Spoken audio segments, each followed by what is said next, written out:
और इस शोध केंद्र के उद्घाटन के अवसर पर मंच पर आसीन हिमाचल प्रदेश के माननीय राज्यपाल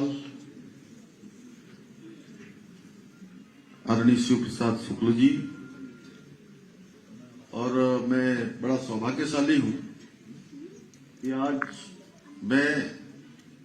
मुख्य सेवक के रूप में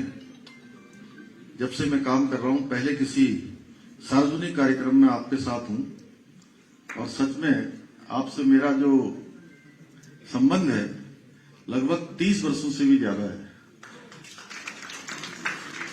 अभी मैं थोड़ी देर के लिए बीच में जब आपसे वार्तालाप कर रहा था तो मैं कह रहा था समय कैसे कैसे बदल जाता है। जब हम आपसे मिलते थे, आपको परेशान भी करते थे, आप मंत्री थे उत्तर प्रदेश सरकार में, और हमारा पूरा जमावड़ा आपके ही कक्ष में हो जाता था, विद्यार्थी परिषद के लोगों का। और आप बिल्कुल उस समय युवा थे और हम लोग छोटे बालक थे, 16, 17, 18 साल के। तो मैंने कहा भाई साहब समय कैसे बदल जाता है। तो आज आप यहां आए, मैं आपका बहुत स्वागत करता हूं। देवभूमि उत्तराखंड के सभी लोगों की तरफ से आपका अभिनंदन करता हूं। और आज अभी जिनको हम सब लोगों ने सुना, सच में शून्य से शिखर तक कैसे पहुंचा जाता है, और पिछले 3 दशक से भी ज्यादा समय तक अनवरत रूप से शिखर पर रहकर काम करना और छोटी छोटी सूक्ष्म से सूक्ष्म चीजों का संकलन करना, अगर किसी से सीखा जा सकता है तो उसकी प्रतिमूर्ति हमारे सामने आदरणीय रजत शर्मा जी हैं। और यह भी मैं इसलिए कह रहा हूं कि एक दिन आपके कार्यालय से 14 फरवरी 2024 को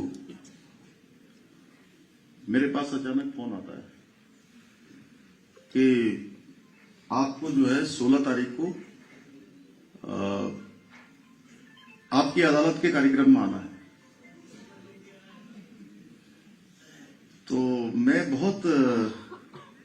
मतलब मेरी इच्छा नहीं थी कि मैं आपकी अदालत में जाऊं, इसलिए नहीं कि वो बहुत वैसा कार्यक्रम होता है और मैं थोड़ा अंदर से संकोच कर रहा था बहुत। मुझे लगा कि उसमें तो बहुत बड़े बड़े लोग जाते हैं और जो बहुत ही अच्छे वक्ता होते हैं, अच्छे, क्योंकि रजत जी के सामने बैठना, बोलना, संवाद करना सच में मेरे लिए एक परिकल्पना थी दूर की। मैं आपसे पहले मिल चुका था और मैं बहुत संकोच करते हुए मैंने कहा अरे अभी इतनी जल्दी कैसे आऊंगा, क्या आऊंगा, उसमें तो बहुत तैयारी करनी होती होगी। और मुझे लगा कि पता नहीं क्या क्वेश्चन पूछेंगे, कैसा होगा। मैं उस दिन गया आपके पास और केवल आधे घंटे का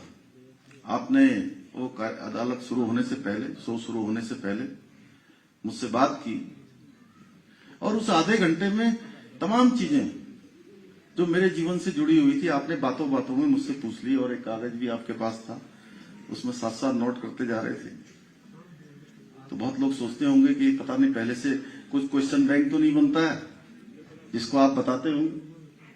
लेकिन सच बता रहा हूं कि मैं बहुत घबराया था। लेकिन जब मेरा आपके साथ शो हुआ और उसमें देश दुनिया से मेरे पास इतने फोन कॉल्स आए, और वो जो कुछ हजारों में जाता था, पहले कोई पोस्ट पड़ती थी तो ये कई लाखों में वो चली गई, वो आपकी अदालत का कार्यक्रम। और आपने मुझे इतना सहज कर दिया। आप समझ रहे थे कि मैं थोड़ा संकोच कर रहा हूं, तो इस प्रकार का आपका व्यक्तित्व है। मैं आपका भी आज यहाँ देवभूमि उत्तराखंड में पहला कार्यक्रम आपके साथ भी हमारा इससे सार्वजनिक हो रहा है, तो आपका भी मैं स्वागत करता हूँ, अभिनंदन करता हूँ। और आज के कार्यक्रम के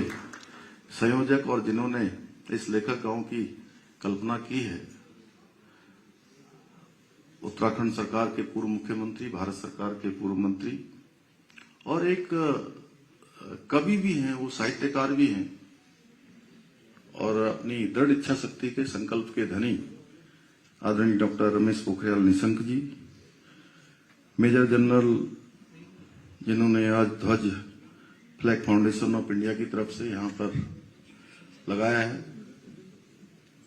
मेजर जनरल श्री हसीन कोहली जी, श्री अरुण जी और डॉक्टर सविता मोहन जी और श्रीमती विदुषी संघ, निदेशक स्वच्छ हिमालयन फाउंडेशन और सभी आए हुए हमारे अतिथिगण, सभी महानुभाव, सभी विद्वानगण, हमारे विद्यार्थीगण। मैं सबसे पहले तो आज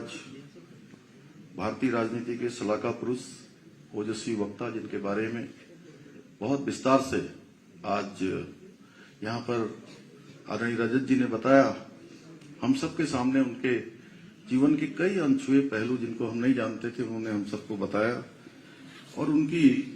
आज जन्म जयंती है और देवभूमि उत्तराखंड के लोगों के लिए उनकी जन्म जयंती विशेष है, क्योंकि उत्तराखंड राज्य की स्थापना किसी और के समय में नहीं हुई, उन्हीं के कालखंड में उत्तराखंड राज्य बना। मैं उनकी जन्म जयंती के अवसर पर उनको बहुत नमन करता हूं, कोटि कोटि नमन करता हूं। और साथ में हमारे प्रदेशवासियों को सुशासन के प्रतीक स्वर्गीय अटल जी की स्मृति में मनाए जा रहे सुशासन दिवस की भी बहुत शुभकामनाएं देता हूं। एक कवि के रूप में हो, एक विपक्ष के नेता के रूप में हो, एक वक्ता के रूप में हो, हर विषय को उन्होंने, या एक प्रधानमंत्री के रूप में हो, अटल जी ने अपने कार्यों से, विचारों से, दूरदर्शिता से उन सभी को एक नई दिशा देने का काम किया। पूरे विश्व के अंदर भारत को परमाणु संपन्न होने का गौरव उन्हीं के समय में हमको प्राप्त हुआ। और पूरे जीवन भर, क्योंकि मैं लखनऊ में पढ़ा हूं, तो उस दौरान अटल जी के सानिध्य में मुझे भी रहने का अवसर मिला। तो मैंने देखा कि वो एक अजात शत्रु थे। जैसा अभी बताया आपने, नेहरू जी के बारे में बताया, सीताराम खिस्री जी के बारे में बताया, अनेक ऐसे उदाहरण हैं। उनका एक विशाल हृदय था। और भारतीय राजनीति में और भारतीय राजनीति के क्षितिज में बिरले ही ऐसे व्यक्तित्व रहे हैं जिन्होंने अनेक विपरीत परिस्थितियों में काम किया, लेकिन कभी अपना धैर्य नहीं खोया, कभी संतुलन नहीं खोया, और जो काम थे उनको पूरा किया। चाहे अपने जीवन में कितनी भी कठिनाई रही हो, उन्होंने कभी अपनी कठिनाइयों को, अपनी व्यक्तिगत परेशानियों को अपने सामाजिक कामों में, देश के कामों में कभी उसके बीच में नहीं आने दिया। और उनकी लिखी कविताएं आज भी हम सभी को कठिन परिस्थितियों में भी अपने कर्तव्य पर, पथ पर चलने की प्रेरणा देती हैं। जब वो कहते हैं, बाधाएं आती हैं आए, घिरे प्रलय की घोर घटाएं, पांवों के नीचे अंगारे, सिर पर बरसे यदि ज्वालाएं, निज हाथों में हंसते हंसते आग लगाकर जलना होगा,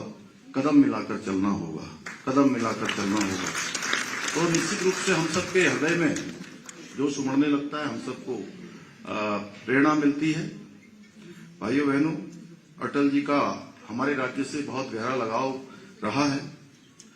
और इसीलिए उनके समय में, लंबे समय से जो हम सब उत्तराखंड वासियों की अभिलाषा थी, हम सब की इच्छा थी, जिसके लिए अनेक अनेक आंदोलन हमारी माताओं बहनों ने किए, नौजवानों ने किए, और अटल जी ने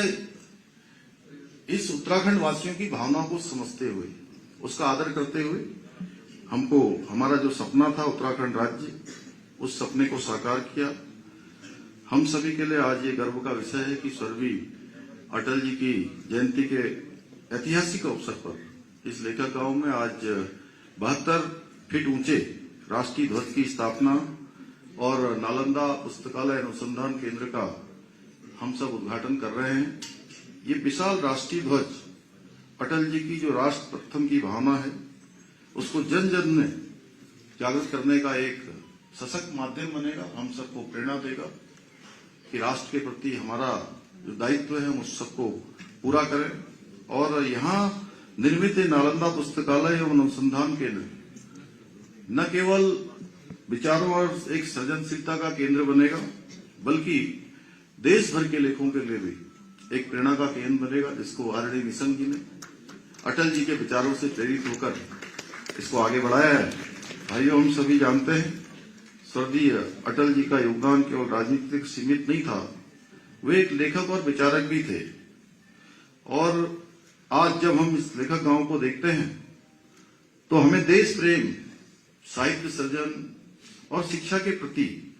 अटल जी की जो प्रतिबद्धता थी उसको आगे बढ़ाने का एक गंभीर प्रयास यहां पर इस लेखक गांव के माध्यम से किया गया है। देवभूमि उत्तराखंड में स्थित लेखक गांव अपने शांत वातावरण और प्राकृतिक सौंदर्य के कारण साहित्य और कला के साधकों के लिए एक प्रेरणा का अटल स्रोत बन गया है। मैं इस गांव को विकसित करने में अपना योगदान देने वाले सभी महानुभावों को बहुत हृदय से उनका अभिनंदन करता हूं, उन सबको शुभकामनाएं देता हूं और विशेषकर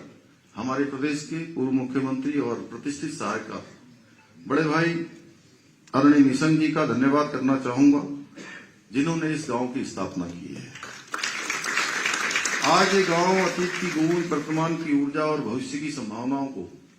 एक मंच पर लाने का एक प्रमुख माध्यम बन रहा है। इसी क्रम में आज इस पावन भूमि पर ये व्याख्यान माला का भी शुभारंभ हुआ है, जो निश्चित रूप से हमारे विचारों, संवादों और चिंतन के आदान प्रदान का भी एक महत्वपूर्ण केंद्र साबित होगा। मुझे पूरा विश्वास है कि ये मंच न केवल अटल जी की महान विचारधारा को आगे बढ़ाएगा, बल्कि आने वाली हमारे आने वाले नौजवान हैं, युवा हैं, विद्यार्थी हैं, उन सभी के लिए भी एक मार्गदर्शन और प्रेरणा का स्रोत बनेगा। इसी विश्वास के साथ इस कार्यक्रम में पधारने के लिए अतिथियों समेत आप सभी का मैं एक बार फिर से बहुत स्वागत करते हुए, आप सबका धन्यवाद करते हुए मैं अपनी बात समाप्त करता हूं।